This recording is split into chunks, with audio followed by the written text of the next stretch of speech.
Welcome to the Trading Bell Show. This is a special one. We have a town hall and we have invited quite a number of analysts to be right here for our conversations with the NSE CEO, that is Frank Mwiti. A lot of things have happened in the market, especially last year. Investors were not only happy, but they went home smiling because there was a lot of interest that came along with their investments. So we appreciate that. But is this really going to go on as well in 2026? What's the outlook like? Welcome to the show and let's get to the conversation.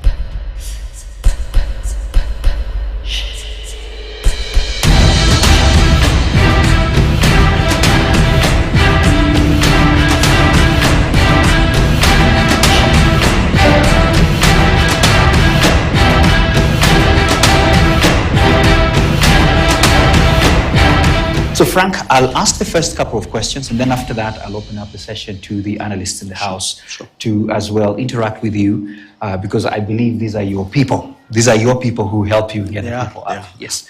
So I'll start with what we saw yesterday. KPC as a market signal of 2026. Yesterday we witnessed the Kenya Pipeline IPO, first IPO in over a decade, which is really tremendous in the market. And what does this moment to you signal about the state, maturity and readiness of Kenya's capital markets today? Yeah, thanks, Maina, and welcome to everybody. Yeah. Yesterday, for sure, was a very historic moment. Yeah. Not just for the capital markets, but for the exchange as well as for the country. Yeah. For different reasons, but let me mention three. The first one is what you said, which is it's a clear break now from the drought of IPOs that we've had. Yes, more than 10 years, actually 17 years if you talk about size. It's been a long one. The last big one being, the likes of Safaricom ETC. Yeah. So to that extent, it's a break that will come to fruition, of course, at the end of the offering period when we do the actual listing. The second bit of it, of course, is that this is an IPO born out of privatization. So it's the government of Kenya following through on the policy pronouncements that they had done earlier, that it was going to privatize state-owned enterprises and bring them to market so that ordinary Kenyans and other investors can invest in those entities, but more importantly also unlock significant funding to support government and national development agenda. That's the second thing. The third thing is the nature of this IPO. It's an IPO that is going to be 100% online, digital. It's an e-IPO. Number two, it's an IPO that has been structured to take care of different investor segments. If you recall, this 20% that's reserved for local retail investors, 20% for local institutional investors, 20% for East African investors, 15% for oil marketers, and 20% for foreign investors. So again, you can see that these thinking and planning that has gone behind how do you structure an IPO that appeals and is fair to different potential investors. So it's historic in many ways. Sometime in February when the offer period is concluded, I hope we'll be here with you guys and yourself to actually do the actual listing. Yes, and I should also mention KPC is going to be the second biggest IPO in terms of size. Quantum, so again, even from a scale perspective, we are dealing with a very significant market transaction. Excellent. Thank you for that preamble. And definitely, this as well speaks to your strategy. And I think what I would also want to introduce is the market momentum. So this IPO happening against the backdrop of strong market rallying that we have seen, especially in the last 2 years or so, improved liquidity and renewed investor confidence. From your perspective, what have been the key drivers behind this momentum over the past 2 years? Because it's been good. I was speaking on the side of some of the analysts here, and last year especially, they went home smiling. So what has been the drivers behind it? Maybe you could point out. I think they went home laughing, not smiling. Smiling is a bit subdued. So the bedrock of the success that we've had for the last, I joined NS in 2024, so I would say from 2024. Yes. I think the bedrock of it is the macroeconomic environment. It's extremely difficult almost impossible to run a successful market like the one we are operating if the foundational elements that speak to macroeconomic policy environment are not sound. I think credit is due to the government for having managed inflation, managed interest rates, managed FX availability, as well as the Kenya shilling dollar dynamic. Yeah. The GDP growth is averaging somewhere around 5%, although I think it should be ticking towards the 7% in good time. Yeah. So that really is the bedrock of it. Then, of course, from an NSC perspective, we then looked at what are the sort of reforms that need to be done to enable our market to be attractive to both local and foreign investors. We started that by first crafting or formulating the strategy that is guiding us for 2025 to 2029. That strategy was approved by the board in Q3 of 2024, and it speaks to different aspects, one of which is that we want to get local retail investors in the market. Actually, I should say retail investors for us is both local and diaspora. Yeah. The second part of that policy is also to look at how do we harness technology to make our market even more accessible. It should be the case that whether you're in Nairobi or in my village, you should be able to come to our market, ideally using your phone. And we don't need to turn you into a financial expert. What we need is to enable you. So enable you to, from a financial literacy investor education perspective, enable you from an awareness perspective. And on that basis, then it's much easier for you to start accessing our market, and of course improve yourself as things go by. That's on the demand side, i.e. on the investor side. Yeah. The other equation that our strategy speaks to is where are these listings that people are going to invest in. Yeah. Of course, the first bit is the ones that are already listed on our market. Yeah. And then the second bit of it is bringing more listings to the market. We are doing that in different ways. Of course, we've talked about looking at companies listing. KPC is one. There are others in the pipeline. Hopefully, you will ask me which ones they are so that I can proudly let you know. But also, we're also bringing other products other than just company listings. So, for example, ETFs, exchange-traded funds. As you know, right now we have two. The previous one was the New Gold one, New Gold ETF, and now we also have the Citrix World ETF that was listed in 2025, last year. That gives essentially investors through one Kenya shilling denominated instrument access to 23 developed economies across 3,298 listed companies in one stroke. Okay, so ETFs. Then we are also pushing for real estate investment trusts. Kenyans and I think people beyond Kenya are very interested in real estate as an investment class.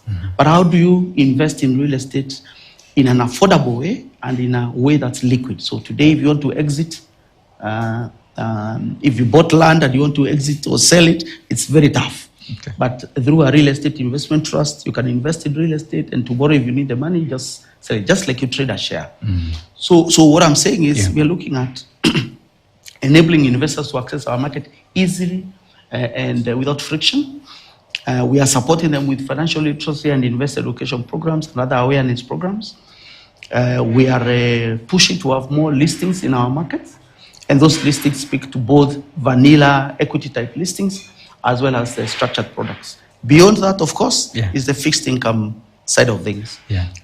Primarily, our market trades secondary trading for government paper, so treasury bonds and infrastructure bonds.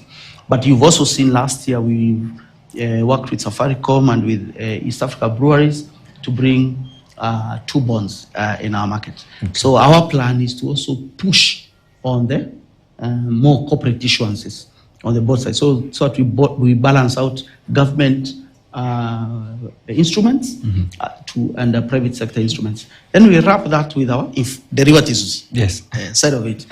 Hopefully, maybe there will be questions coming out of this group about derivatives, and they can see our derivatives manager is at the back, just as over there. Okay. But derivatives is very important also, and that's also work in progress. I want to ask you about whether this rally has legs still in this particular year. So it's more of your outlook for 2026, because as you know, we want to not only now smile and laugh, probably what's the next one after laughing? I don't know. Yeah, we want the same thing to happen this year. Yes, go ahead. Yeah. So the rally started in 2024. Yeah. At the end of 2024, we were rated the top performing exchange in Africa by Morgan Stanley. Yeah. That momentum built from Q1 of 2025 last year. We finished last year, 2025, again on a high. We were rated second only to Egypt, returned above 50% in dollar terms. All our indices are up. We crossed a very significant historic mark for our market capitalization, 3 trillion shillings in November.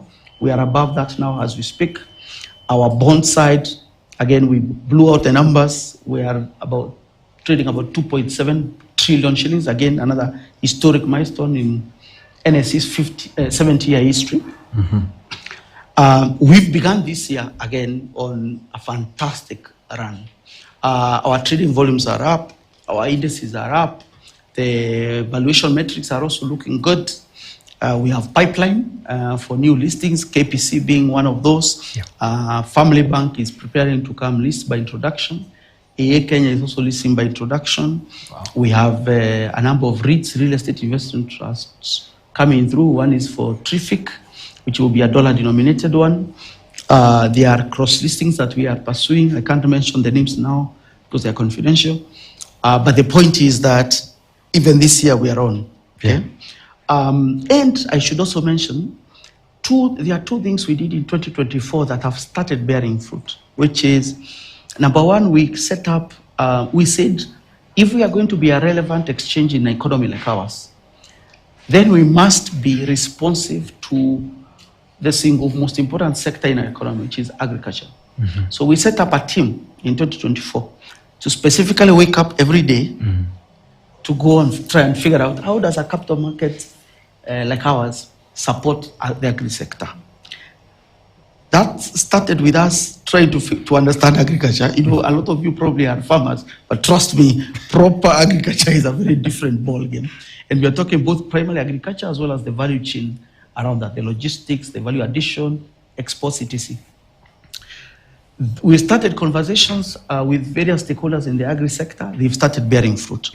So we from what we are seeing, I think this year you will see some agri-focused products coming to market as well through the NSE. Number two is we looked at the second aspect in our economy that is actually very relevant to the capital market, which is SACCOs and chamas. And again, in 2024, we set up a team to specifically wake up every day and try and figure out how does the capital markets anchored by the NSE actually support SACCOs and chamas. And you've seen SACCOs in the headlines, left, right, and center. Probably all of you are members of one SACCO or other, and chamas are there as well. Again, and we've had discussions with Ministry of Cooperatives and SMEs. We've had discussions with SASRA, who is the main regulator. We've had discussions with quite a number of SACCOs across the country.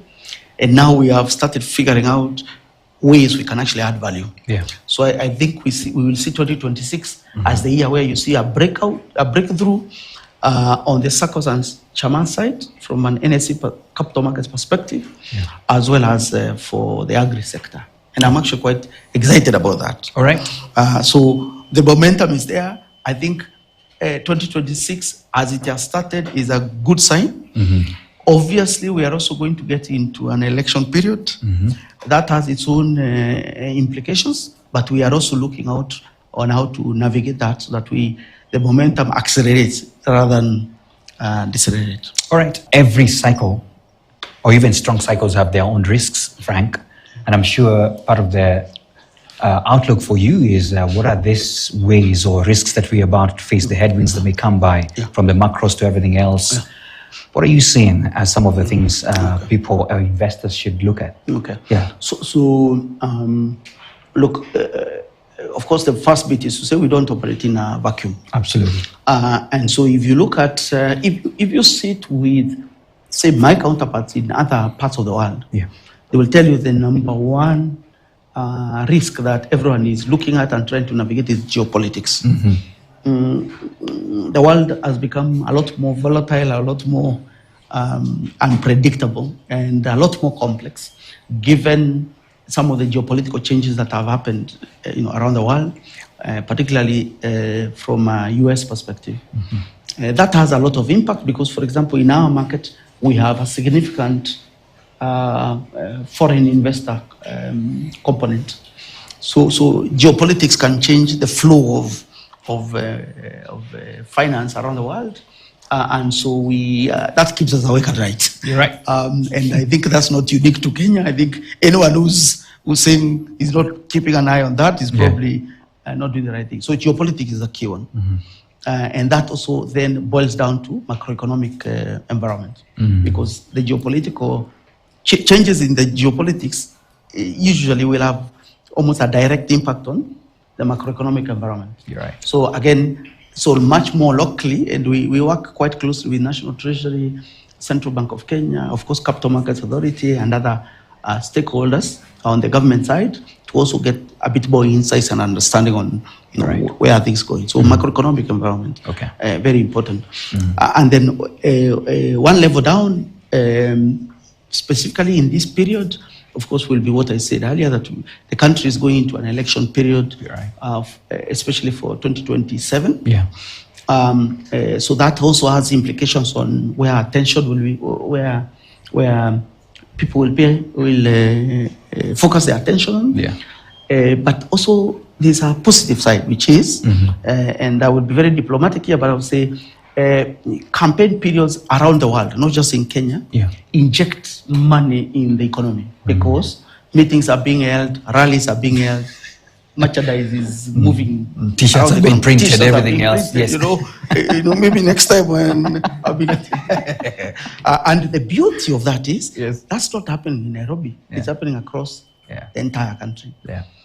For astute businesses and their leaders, you will sit and say, what's the strategy I should have so that some of that money is spent in the sector I'm in?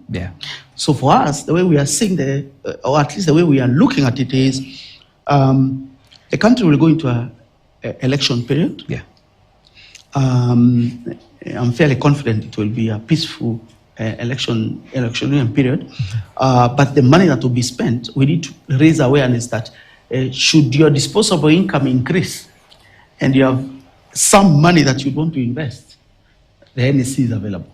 Okay, that's so I'm an optimist. Yes, I like that. So I like to see what's the angle that we can support our citizens even as we get into, because this is obvious that we're getting into. So in summary, geopolitics, macroeconomic environment, and the country-specific short-term period we are getting into. You're right. Around elections. And certainly, let's hope Trump doesn't mention our name anywhere in a good way.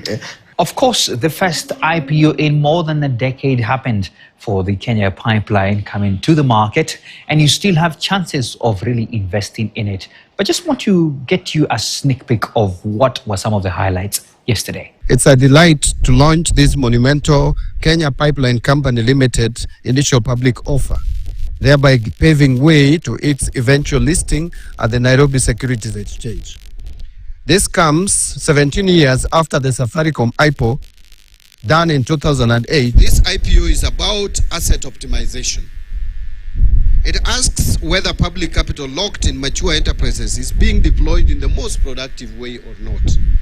The transaction is therefore aimed at converting part of a concentrated equity position into diversified national capital that can support growth across multiple sectors. It is a decision about capital efficiency, not asset disposal. So we are broadening the base, as one of us say. And actually, this is what we call democratizing wealth. And we are democratizing ownership of KPC. It is going to be owned by Kenyans. For 17 years, the capital markets have asked for an initial public offering. 17 years. And as a good Christian, the Bible says, seek and you shall find, knock and the door shall be opened unto you. This is a defining moment in our economy, and it carries profound significance. It is not just merely a financial transaction. It is an invitation to citizens to participate in the stewardship of a strategic national institution that underpins the country's economic future. Today marks the return of initial public offerings to our market after more than a decade. It is an important milestone in the renewal of Kenya's primary exchange and a strong signal of renewed confidence in the role of capital markets in financing our nation's economic transformation. The NSE in particular is now operating at historic levels. Last year in November, we surpassed the 3 trillion shilling milestone in equity market capitalization, our highest in the entire 70-year history of the NSE. The listing of the Kenya Pipeline at the NSE is a testament to the Kenya capital markets that we can play a critical role in mobilizing savings and investments as envisioned in the Vision 2030 blueprint. The listing demonstrates that Kenya capital markets has a capacity to support large and strategically important issuers. Kenya Pipeline was established on the 15th of September 1973. We ran 1,342 kilometers of pipeline from Mombasa through Nairobi all the way to Eldoret and Kisumu. 52% of those products that we handle is for the region. So we are truly a regional company. You are putting money where the currency is guaranteed.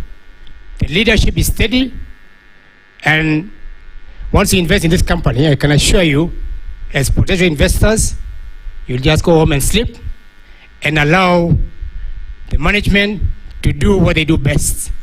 I was a member of the Privatization Commission when we got the nod from Cabinet to privatize KPC in 2009. I am glad that I stand here as a chair of Kenya Pipeline as this privatization is happening. So it has happened in my lifetime. We are fully conscious that the listing will bring heightened scrutiny and rightfully so. We welcome this scrutiny because it reinforces accountability and drives excellence. What this means for Kenyans is practical. Fewer disruptions, lower costs, stronger oversight. When reliability improves, we see fewer supply interruptions and a steadier flow of fuel across the country. And if you look at the story of IPO, the first IPO in the world was the Dutch East India Company. And if you look at the largest IPO in the world, one is Saudi Aramco. And it has USD 25.6 billion. Elon Musk, net big IPO, the SpaceX, expected to go public, launch giant IPO in this year 2026. The money will help Elon Musk get people to Mars. Thinking about, the Mars, doing IPO for that, while we are still on this earth to do, the same thing. So the price of the shares is 9 shillings per share, and the minimum investment amount of shares is 100 shares. We've made it open and available for everybody. That means if you have 900 shillings, you can apply for the KPC shares through this IPO. We trust that has been insightful for you right here on the Treadmill, and we are more than glad that this year is packed with more conversations to make your investments even better. Thank you so much for your time. I leave you now with the markets.